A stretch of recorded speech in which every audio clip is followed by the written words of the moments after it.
Okay, so think about this. Every single day, huge companies are making these massive, multi-million-dollar bets, and they're basing them all on data. But what happens if that data is just wrong? Well, today, we're going to pull back the curtain on the one process that makes sure we can actually trust the numbers driving our world. It's called ETL testing.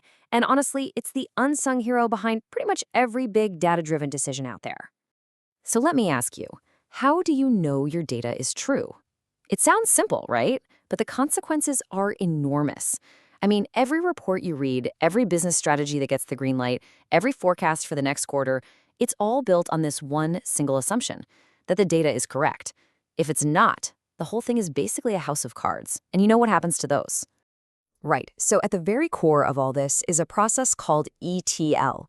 It's pretty straightforward. Extract, transform, and load. The best way to think about it? It's like a data factory. First, you extract your raw materials, pulling data from all kinds of different places. Then you transform it on the assembly line, cleaning it up, reshaping it, making it useful. And finally, you load the finished product into your warehouse, all shiny and ready for analysis. So how do we make sure that Data Factory is actually doing its job right? That's what we're diving into. We'll kick things off with what ETL testing even is. Then we'll break down the validation for each step: extraction, transformation, and the final load. After that, we'll look at the toolkit every tester needs, and we'll wrap up by talking about why all of this idea of data trust, is so incredibly important. All right, Section 1. What is ETL testing? The quest for clean data. I love that subtitle, because that's really what it is. It's not some boring technical checklist. Think of it as the quality control department for that data factory we were talking about. Their whole job is to make sure the assembly line is flawless. At the end of the day, the goal is pretty simple. It's all about verifying that the data you get at the end of the process is just as accurate, consistent, and complete as what you started with. It's just, in a much more useful shape. Without that verification, you're not working with facts. You're just crossing your fingers and hoping for the best. And let's be real, hope is not a great business strategy. Okay, on to stage 1, validating the extraction. This is all about checking the raw materials. I mean, if you're building a car and you start with shoddy metal, you're not going to end up with a great car, right? Same thing here. If you mess up this first step, if you grab the wrong data or miss some of it, the rest of the pipeline is pretty much doomed from the start. Garbage in, garbage out.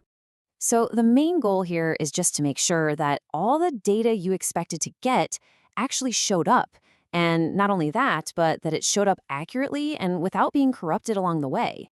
So how do we actually do that?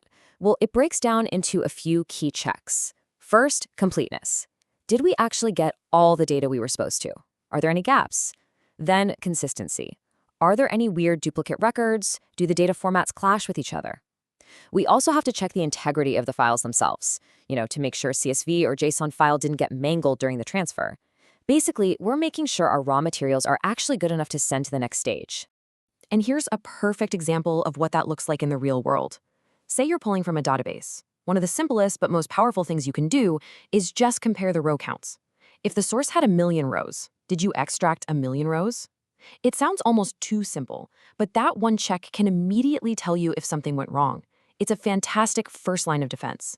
All right, stage 2, testing the transformation. I love this part, the data makeover audit. Now that we have our raw materials, it's time for the really cool part. This is where the magic happens. We clean up the data, we enrich it, we reshape it, all based on what the business actually needs. And our job as testers, it's to audit that makeover.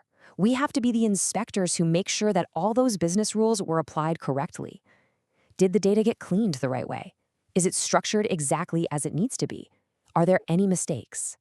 This stage is where things can get really tricky because it's where the technical side meets the actual business needs. So you've got to check the schema, of course, make sure the data types and fields are all correct. But the really crucial part is validating the business rules. Things like, are the calculations correct? If you're filtering for certain customers, is it actually working? And just as important, you have to make sure no records got accidentally dropped or that missing null values are being handled the way they're supposed to. And a simple calculation is a perfect example of the real-world stakes here. It's not just about a number being technically right or wrong in a database. If that total sales field is calculated incorrectly, then your revenue reports are wrong, which means your sales strategy is based on bad information. See how it just snowballs? One tiny error can bring the whole thing crashing down. Okay, on to our last big step, stage 3, checking the final load, or as I like to call it, stocking the warehouse. We've extracted our materials, we've transformed them into a beautiful finished product. Now we just need to get it onto the shelves of our data warehouse, ready for people to actually use it. This is the absolute final check. Yeah, the goal here is nothing less than a perfect delivery. We have to make sure that every single record we transformed makes it into the data warehouse completely, accurately, and without a single thing out of place. These last checks are all about the end user experience. You're asking questions like, did all the records get loaded successfully? Are the relationships between different data tables still working so our reports don't break? Are there any new duplicates? And maybe the most important question of all, when someone actually tries to query this data, can they get to it? This is that final seal of approval before it goes live. And again, some of the most powerful checks are the simplest ones. Just like in the beginning, we're going to compare record counts. But we can also use things like checksums. A checksum is basically a unique digital fingerprint for a chunk of data. By comparing the fingerprint before the load to the one after, you can be almost certain that nothing, not even a single bit, was accidentally changed. Okay, so we've covered the what and the why. Now let's talk about the how. What's actually in the ETL tester's toolkit? Let's look at the techniques and the tech that makes all of this happen. So one of the first things you have to figure out is where your data is coming from. If it's all from similar systems, like 2 Oracle databases, we call that homogeneous. Testing is way simpler. You can often just use some clever SQL to find any differences. But if your sources are all different, we call that heterogeneous. Maybe you're pulling from a database, a CSV file, and a live API. Whoa, the complexity just goes through the roof. That's when you absolutely need a powerful automation framework to line everything up and compare it.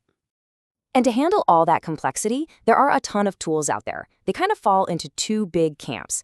You've got your big commercial players, Informatica, Oracle, IBM, Microsoft. These guys offer these huge end-to-end platforms. Then you have the open source world with incredibly powerful tools like Apache Kafka and Hadoop. They give you a ton of flexibility and massive scale, but you usually have to piece together your own solution. All right, let's zoom out and bring this all home. We've gone through the whole data assembly line, piece by piece.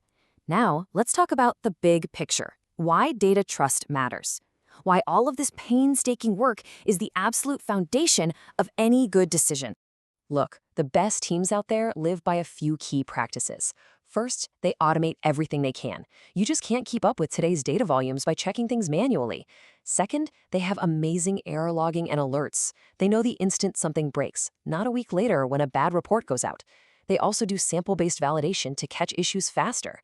And maybe most importantly, they understand that data quality isn't a one-time thing. It's something you have to monitor continuously. So if you take one thing away from all this, let it be this.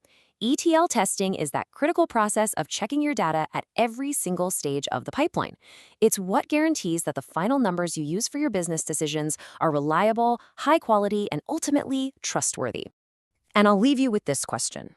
Right now, your data is making decisions for you. It's guiding your strategy, it's shaping your products, it's steering the entire ship. So the only question left is, are you absolutely sure it's taking you where you want to go?